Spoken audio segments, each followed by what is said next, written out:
আহমদ আজম, ধানের শীষ করো। আমি কি নাম, তারেক রহমান, আমি তারেক রহমানের ইলেকশন করতে যাইতে পারি, কিন্তু আহমদ আজম না।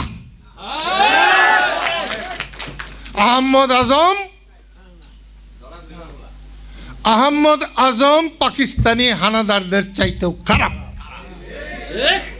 সে মুক্তিযোদ্ধাদের গালি দিছে। সে মুক্তিযোদ্ধা বলে বাতেনের মুক্তিযোদ্ধা। এই এলাকার বাতেনের বস ছিল না, সে বাতেনের মুক্তিযোদ্ধা।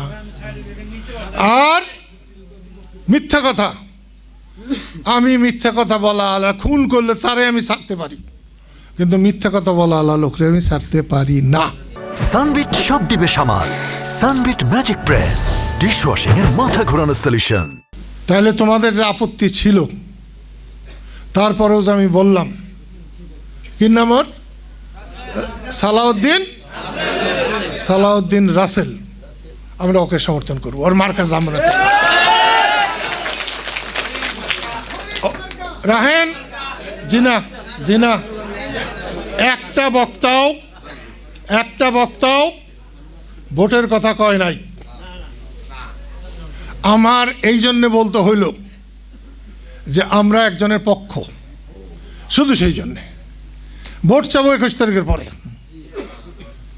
এমনি আমরা যেখানে সেখানে যাব, এখন থেকেই যে এত বাড়িতে কমুই না, কি আবার আমাকে মুখ বন্ধ রাখবার পারবো?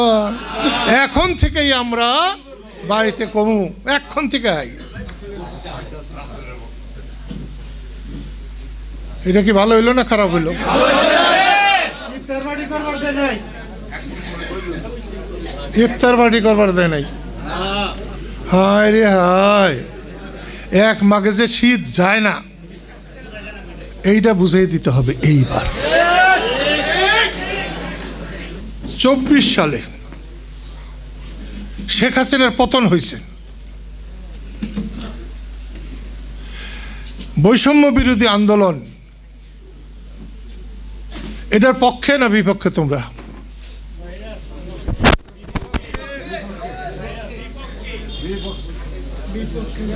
আমি কিন্তু আজকে বিপক্ষে, কিন্তু সেদিন ছিলাম পক্ষে। শেখ হাসিনার পতন হয়েছে আল্লাহ মানে নাই বলে।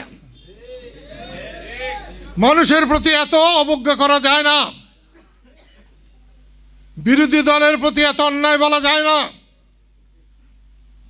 আওয়ামী লীগের নেতা হিসাবে তার যে কথা মানায়, দেশের প্রধানমন্ত্রী হিসাবে মানায় না।